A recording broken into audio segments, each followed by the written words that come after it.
Hi, welcome to the Drama Free Living Podcast. Lisa, did you know 70% of all change projects fail?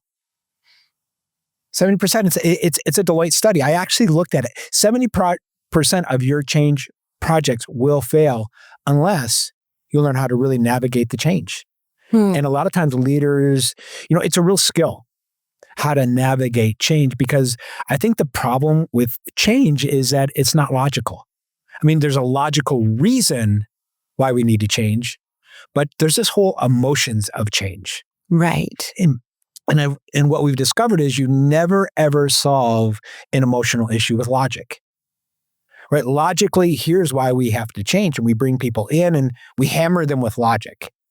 Right? We give this, and this is how we're going to do it. And then they walk into my office going, well, why do I say, well, I don't want to do that, right? It's hard. It's difficult. It's all of these emotions of leadership.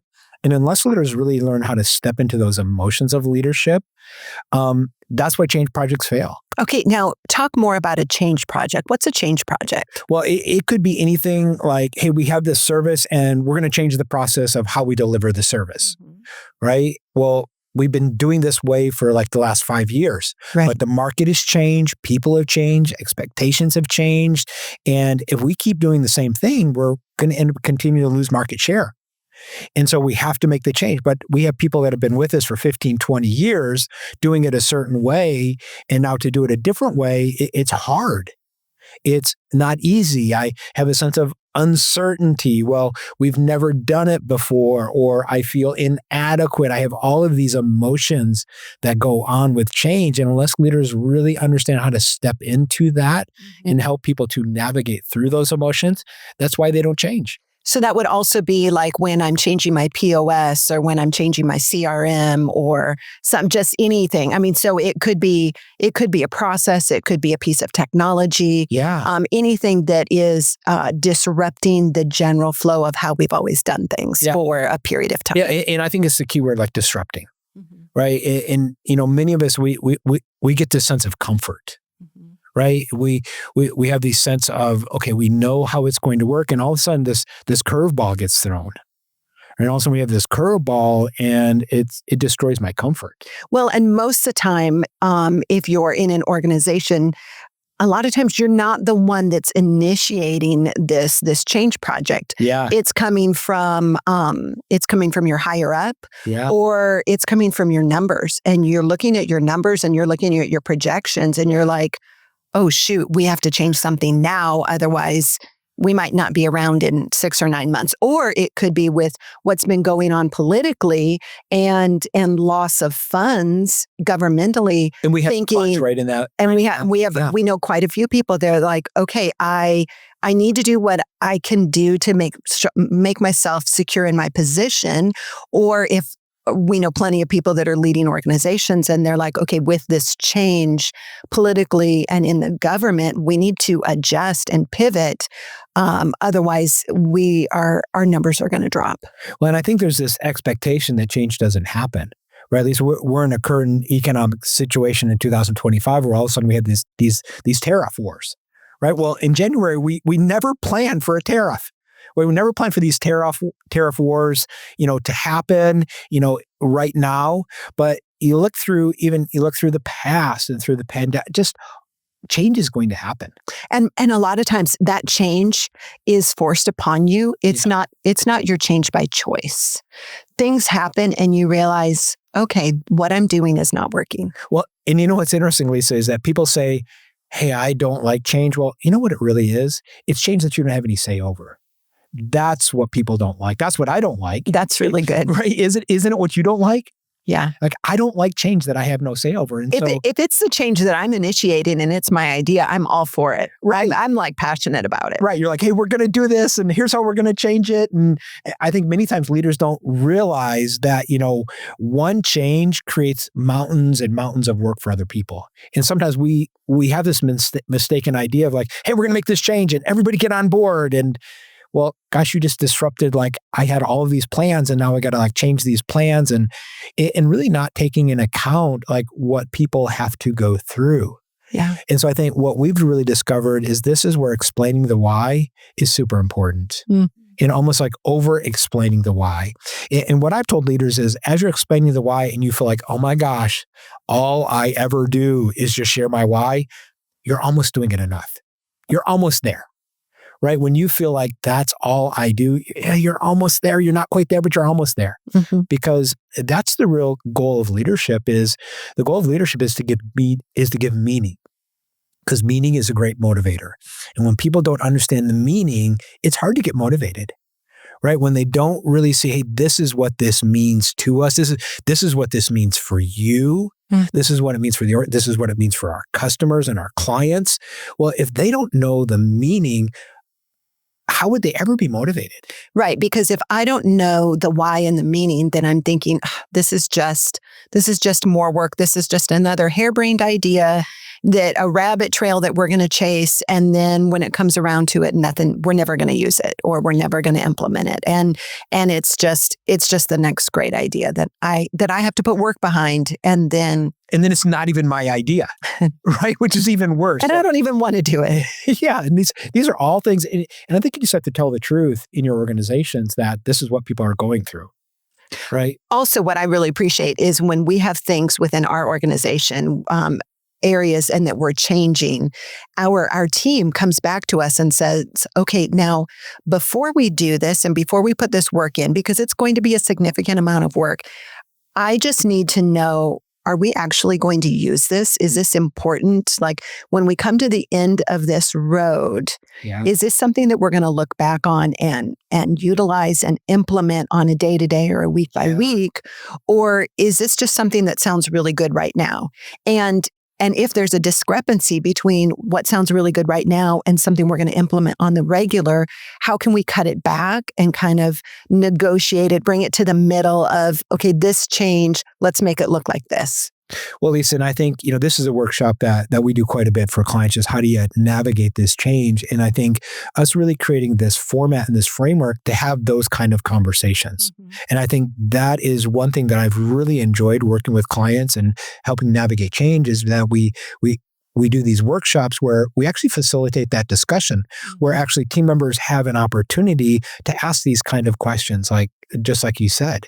And then it really creates this buy-in. And I think that's the key thing. It's like, how do we create buy-in? Because that's the leadership strategy for success, because people are going to change. Right. Right. And here's the thing, growing organizations change. You cannot have growth without change. Yeah. And because the reality is that the systems and processes that you have in place right now are built for the amount of customers, the amount of clients, the amount of revenue you have. But let's say you double that revenue, you double your client base, you double the clients and customers that you serve. Well, Lisa, all of a sudden those processes don't work anymore. Or you reduce your clients and you reduce this that's coming in the door, or you reduce your services because maybe you lose a team member, and you have to make those adjustments. And I think the idea is that, hey, something's going to happen, right? These outside forces, and we're going to have to continue to transform. And it's this idea of transforming, right? The outside circumstance, because the reality is that what the market does, what customers do, what clients do, it's all just raw material. Yeah. Right. A little bit the way to look at sort of like some of the things out in the market is like, so we're in the tariff war right now. It's like, well, that's just raw material. Right. And we're going to take that raw material and we're going to run it through our organization. We're actually going to transform it into something. But it's this idea, is this ability to transform raw material into productivity. Yeah. It's this ability to transfer. And transformation is all about change. Right. You almost think about like, the butterfly. Right? The caterpillar that becomes a butterfly, it actually transforms itself. And I think that's what organizations have to continue to do. And not get mad at outside circumstances. Almost like, don't get mad at things that you can't control. Right. Well, and the thing about the whole caterpillar butterfly analogy is there was absolutely nothing wrong with the caterpillar. Yeah. Caterpillar was just fine. Nothing wrong with the caterpillar. But can we be in the caterpillar our entire life? Well, we can, but that means we never get to be the butterfly. And that's a metamorphosis that's kind of extensive. And it's painful, right? Metamorphoses are painful. There's this painful emotional change. So I think the key thing. Well, it's not just a painful emotional change. It's a painful physical change. It's a painful mental change. It's a painful organizational or structural change. Yeah. And so I think the key thing for leaders is just to realize like there's a stress to this change and realize what the stresses are and step back. So like one stress, Lisa, is uncertainty. I'm not quite certain. And it's a great motivator when you're certain. Right. When I'm certain, wow, I'm so motivated. But when I'm a little uncertain, I'm not quite sure if it's going to work. There tends to be this trepidation. But it's a blessing because what happens is it really causes me to be aware. Right. That stress really causes me to be aware. And it's almost like this idea as you're going through change is a little bit like you're going where no man has gone before. Right. A little bit. Like in some ways in our organization, I feel like, gosh, we're going where nobody's gone before. Well, and then or I've never gone before. Then your team or someone within your organization is like, well, tell me what to do. What do I need to do? And you have to be honest as a leader and say, I don't know. I've never done this before. I am an expert, but in this particular thing, I've never been here before. And so I don't really know. And we're going to need to pull on everyone's expertise. We're going to need to pull out on outside resources, and we're going to kind of need to figure this out together. Well, and I think as leaders, I think one thing that's really helpful is that you just tell the truth on what you're uncertain about. Because I think sometimes team members, they walk into this and they're uncertain. Right? They're uncertain, but they never want to share that with you. Well, and I think there's a super important point here to make is when there's uncertainty in your organization, you also need to, as a leader, you need to give as much reassurance on job security as possible. Because if your team or people within your organization, they're feeling this uncertainty and they're feeling this change, depending on how mentally stable or emotionally mature or how strong their capabilities are, a person can go straight to, okay, I'm uncertain in this and in my position, which means I might not have a position. And so just being able to assure that your team as much as possible, that there is job security, that we are working. I do have your best interest in mind. We will get through this. We're going to figure this out. And we're going to have everyone in the best possible position as far as your job title or your job description or the hats that you wear. Yeah. Well, and I think, Lisa, that key thing is like, I have your best interest in mind, right? Because what happens is that people see or hear change and they immediately tell themselves a story, right? So I have this story working on the inside of me about what this means. And I think for that point right there is sitting down with team members and letting them know, hey, this is my intention. Right. This is how I think about it. Right. This is how I feel about it. This is what we're going to do as we kind of navigate through this while we can't sort of control some of the outside forces that are happening to our industry or our business. Continue to shape meaning, right? Because people hear or see something and they immediately tell themselves a story. And the best leaders that navigate change, they step into the story. So really learning how to step into the story and shape it. And the best way is to tell people this is what this means and literally give them a different meaning, right? Hey, this is what's good about this change. Hey, this is how this is going to make us better, right? Because we can be better or we can be bitter. We get to choose, right? Hey, how can this thing make me better, right? And just realizing, hey, this is just raw material. I'm going to use this raw material and it's going to make me better. This raw material right here is not going to make me better. It's going to make me better, a better person, a better leader, it's going to make us a better organization. Right. And this obviously works both in the professional realm as it does in the personal realm. It does. It carries over. And almost all of the things that we talk about carry over between personally and professionally. You just have to pull those capabilities and those concepts into the other arena. So if you're used to using them on a personal level, pull it into your professional realm. And if you're used to you're hearing these concepts and you're developing yourself professionally, they also work in the personal realm, and you do have the capability to use them because you use them professionally. So you can pull them into your personal realm. Yeah, and at least what's funny as we teach this workshop, a lot of times people ask us this question, right? Okay, are you talking professionally or are you also talking personally? Yes. And we all, yes. Yes, we are talking both, right? Because when you get better professionally, you can get better personally. And when you get better personally, it always plays itself out professionally.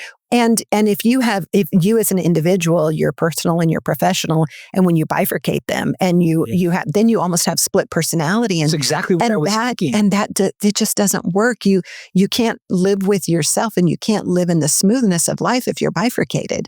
You are who you are personally and professionally, and you're the same person. And being able to be one, no matter what environment you're in, there's a tremendous amount of peace, and things just are so much smoother because you can be you no matter what. You can bring your strengths and your weaknesses, your capabilities and your inadequacies into all the realms because you're just you, and you're just showing up as an individual, as a human. You are showing up as a human. Yeah. And I think that's real integrity. Yeah. That's real integrity, right? Is to have them both sort of mesh together. And nobody does it better than you, Lisa. I am telling you. It's a continual work. Because I know the story, right? And I know it very intimately. I would just say nobody does it better than you. And so it's why I love being on this journey with you. Because nobody does that better than you. And it's also, I think, so just really dealing with the emotions. Now, Lisa, I think if we think of emotions as information, okay, and we just have these conversations. So I have an emotion, say, of uncertainty, fear of failure, fear of inadequacy, right? I'm going to all of these different stresses of change. Different stresses of change. Yeah. It's typically is because I've got a need that's not being met. Right? Most feelings are based on needs. So it's this idea of, I feel this, so what do I need? Right. I am totally stressed in this area. What do I need? What do I need? What do I need? And answering that question, and then taking responsibility to go get that need met. Why am I stressed? What do I need? Where can I go to meet this need that's causing me stress so I don't have to live this way? Yeah. And what we have discovered, one of the best ways to kind of free yourself of this is to have a who in your life. To have that conversation. Hey, I need this. Can you help me with it? Hey, I'm uncertain, and get it out into the open. Right. Right. Because when it's in the dark, it just grows and grows and grows, but we can open it up. Right. You sort of get some sunlight on it. It's the best disinfectant. It starts to disinfect that. So really, I think that's the key thing. And leaders really understanding that when people bring you these stresses, a great coaching question is, hey, what do you need? Right? What do you need? And then help them get, not that you have to be codependent, meet all of these needs, but just be a help, right? Help them get what they need. And what I've discovered is that I typically need a who in my life. Well, I need and someone to help me have that conversation. Well, and when we ask, okay, so I'm very stressed in this situation, or maybe someone on my team is stressed, and asking, okay, what do you need? Whether I'm asking my higher up or I'm asking a team member, what do you need? Sometimes it's something as simple as, I need clarification. I just need you to clarify this because this state of unknown is causing me a lot of stress. Or I need accountability. I need you to just encourage me and let me know, hey, we can do this and it's going to be okay. We've got this. And so different things that we need are anywhere from advice to perspective to encouragement, or sometimes it's just containment. Sometimes what I need is I just need to be able to vent and say, I am so stressed right now because I don't know what's going on and I'm not sure how I'm going to make it because I've got to have this end game, this end result. And I truly don't know how to get there. And just being able to verbally vomit, and someone to be there. And it's not complaining, because when you continue to do this, when you continue to verbally vomit, when you continue to just express all of that frustration, on a regular, then that becomes complaining, and that actually becomes poisonous within yourself and your organization. But when you go back and you just get it out of your system, because if you have food poisoning, right? If you eat something, it's rotten, it's poisonous, and your body needs to get it out, it's going to come out whatever cavity it needs to come out of. I mean, it just is, because your body... That on the podcast? I said it. Well, I could have been much more graphic, but I said cavity. But if there's something in there, if there's a stressor in there that's just poisoning your system so you can't move forward. You have got to get it out.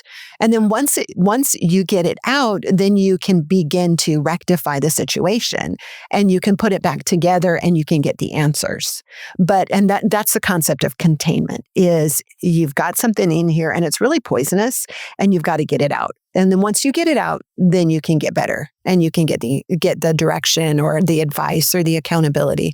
Yeah. And Lisa, we have a particular client in Milwaukee in the senior living space. And gosh, she does this so well. Right. And I've realized it's just her team is just so endeared to her because she creates these safe places of containment for people to say these things and she doesn't judge them. Right. And their jobs are not on the line. Their jobs aren't on the line, right? But she creates this safe place to have containment. And then once the emotion gets out, then she gives them perspective, right? Helps them with logical answers, but she's able to help create a space where they can just feel contained, get the emotion out. And then once it gets out, then they can go to that place of logic. Right. And I think that is a key skill for leaders to learn is that idea of you can create this safe place of containment for people. But, sometimes we try to move through change too fast. Right. And I think if we're not careful, we'll realize that it's a process and buy-in is a process. Buy-in does not happen overnight at times. Right. And so it's dealing with the emotion. It's explaining the why, explaining the meaning. And then, Lisa, something you do, like I don't know anybody who does it better, is really this idea of continuous curiosity. Mm-hmm. And along with the continuous curiosity, you as a leader or me as a leader have to be curious on the people that we have on our team because each person deals with change at a different speed.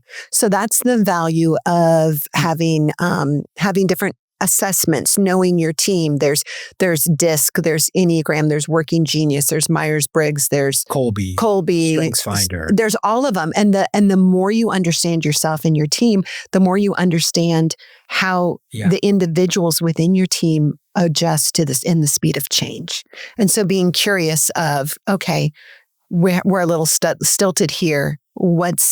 How is that individual or how is our team as a whole adjusting to this change? Yeah. And really realizing and having these conversations, right, Lisa, because I take action by taking action, right? It's like, I'm going to jump out of the airplane and as we're falling to the ground, I'm trying to build a parachute.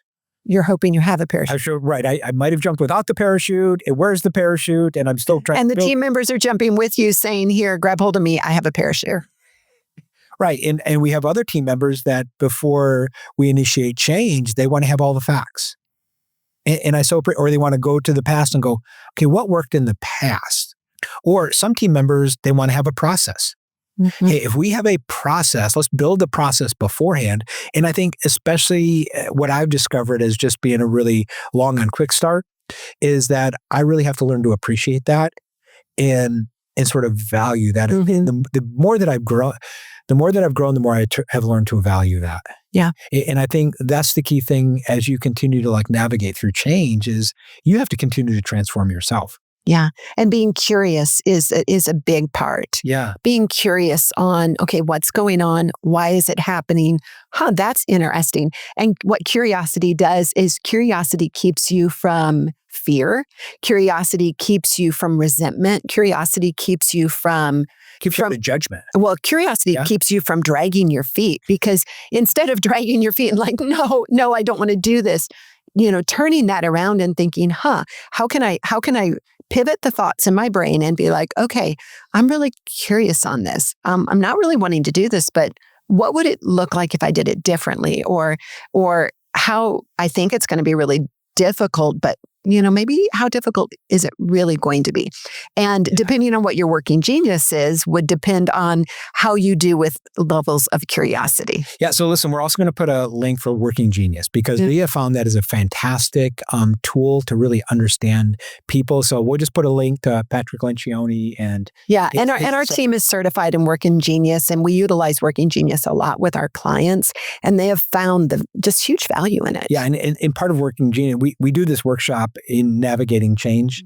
And I think that's part of the real value is we'll use this type of assessment as a jumping and a starting off point to build this curiosity. And I think creating frameworks where we can have these discussions, Lisa, what we've seen in the workshops is such a tremendous amount of buy-in, right? Such a tremendous amount of like results because things move faster, quicker. There's not the procrastination. Yeah. Because people typically procrastinate because I don't feel capable or confident. Right. I don't feel capable. I don't feel confident.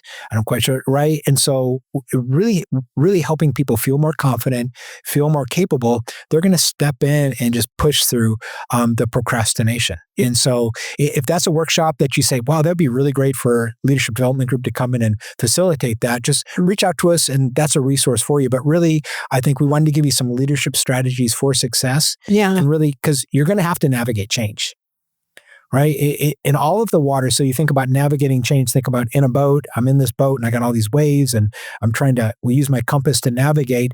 And the reality is it doesn't matter how big the waves are, as long as they don't get in your boat. And don't let the waves get in your team's boat. You really manage that internal state and really sort of use these things as sort of indicators. Yeah. Right. The emotions of change, being curious, explaining the why, kind of really getting the meaning, and then really realizing you have different personality styles and different personality types, and really using people at their best and for what their best is. Mm-hmm. So, hey, listen, if you have enjoyed this podcast, we just want you to maybe subscribe to the YouTube channel, or if you're listening on your favorite podcast app, subscribe, hit like on YouTube. But listen, we want to get this word out and we want to be a blessing to more people.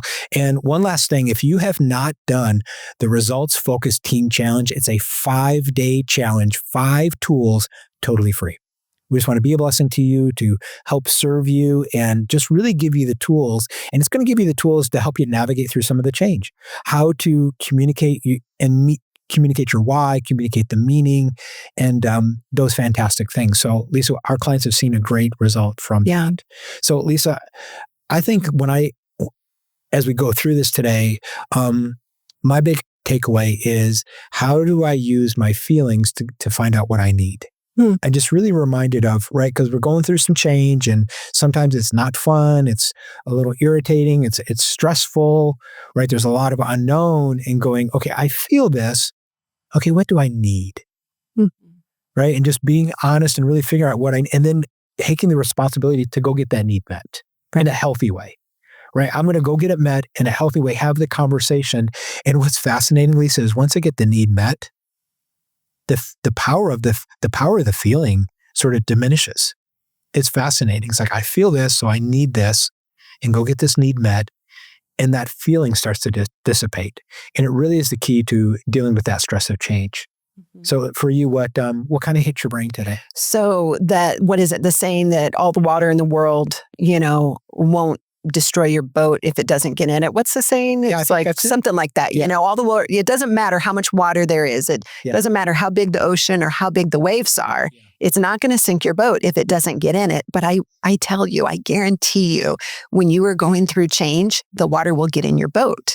Yeah. It's just how it is. So while you can adjust as much as possible and keep the water out of your boat, there's going to be water in it. And so then it becomes, all the water in the world will not sink your boat as long as you bail faster than the water that's going in. So learn how to bail, learn how to apply these things, learn how to adapt, and learn how to recognize, rather than digging your feet in and just maybe going paralyzed or going in insecurity and uncertainty, or going in resentment towards your higher ups. It's like, just bail and then right the ship. Yeah.